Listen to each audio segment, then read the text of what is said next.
boa noite. Hoje iremos apresentar mais casos clínicos de bioquímica clínica referente ao diagnóstico e monitoramento de doenças renais. Os integrantes do grupo é a Beatriz, a Elaine, o Lucas, a Thalita e a Thaís.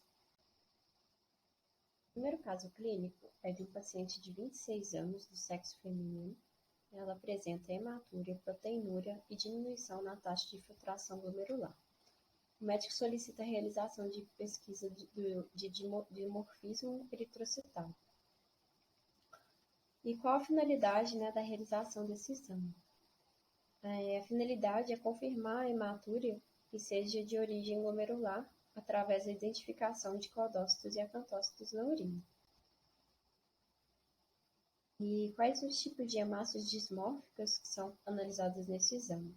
Como já dito, são os codócitos e os acantócitos. Aqui nessa figura podemos ver a figura A e a figura B, que são os codócitos, também conhecidos como células em alvo.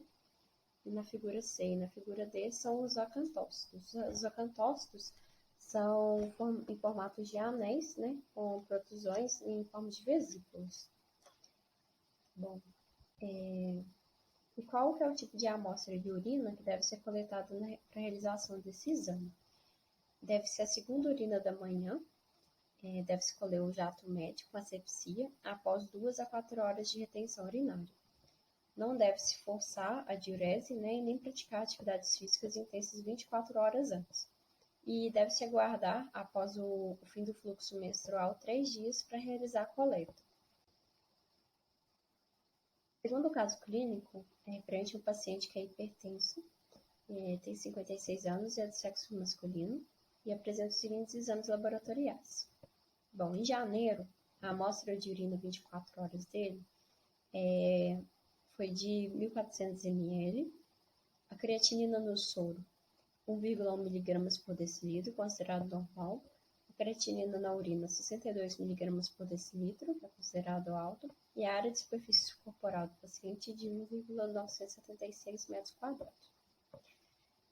Os exames realizados em maio mostrou uma diminuição do volume da amostra da urina para 1 litro e 200 ml, e a creatinina no soro em 1 mg por decilitro, normal, mas a creatinina na urina de 72 mg por decilitro, considerado alto. Bom, calculamos a taxa de filtração glomerular desse paciente nos meses de janeiro e maio, através da determinação do clearance de creatinina. O clearance em janeiro foi no valor de 54,8, tendo então a taxa de filtração glomerular calculada em 47,97. E em maio, o clearance foi para 60 e a taxa de filtração glomerular 52,53. Podemos afirmar que esse paciente apresenta doença renal crônica? E sim, podemos afirmar, pois o paciente ele apresenta uma taxa de filtração glomerular reduzida. E isso já tem mais de 3 meses, porque já está a menos do que 60 ml por minuto por 1,73 metros quadrados. Bom, a taxa de filtração glomerular ela consiste em um método melhor para avaliar a função renal do que a creatinina sérica. Iremos explicar essa afirmativa e comentar detalhadamente sobre a acessibilidade e especificidade desses marcadores na avaliação da função renal. Então, a taxa de filtração glomerular, ela considera tanto a creatinina sérica quanto a creatinina na urina. Então, isso possibilita uma correção dos valores de creatinina, tornando o resultado mais específico.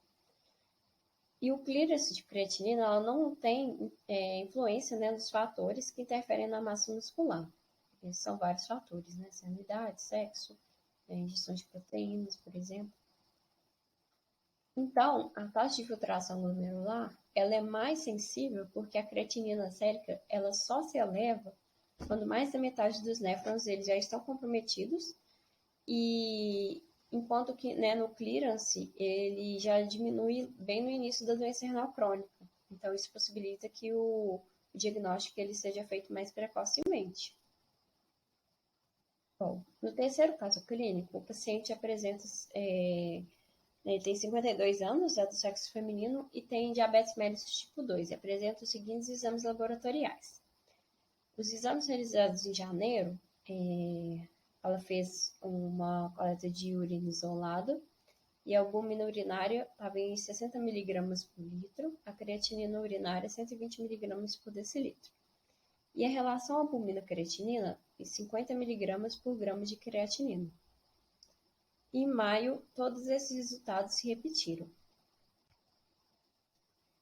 Bom, podemos falar que a paciente apresenta doença renal do diabetes? Sim, né, porque a paciente, no caso, apresenta albuminúria moderadamente elevada. Isso porque a relação albumina-creatinina dela está entre 30 e 300 miligramas por grama de creatinina. E qual seria, né, o marcador mais recomendado para avaliar a excreção urinária de albumina? Se seria a concentração isolada de albumina urinária ou relação albumina-creatinina. A recomendação, né, é de que a relação albumina-creatinina seja marcador para avaliar a excreção urinária de albumina.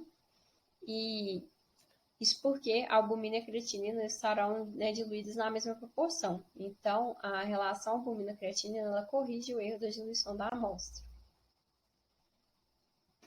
E além da albuminúria, qual marcador, né, que deve ser avaliado anualmente nos pacientes com diabetes mellitus tipo 2 e do tipo 1 para a triagem da doença renal do diabetes? E quando essa triagem deve ser iniciada nos dois casos? Bom, em pacientes com diabetes mellitus, né, deve ser avaliada anualmente a taxa de filtração glomerular. E no diabetes tipo 1, a triagem da doença renal deve ser realizada 5 anos após o diagnóstico, ou antes, se o paciente estiver na puberdade, ou se ele apresentar uma descompensação crônica da glicemia. E no diabetes do tipo 1, a triagem deve ser realizada logo após o diagnóstico. Essas foram as nossas referências utilizadas. Muito obrigada.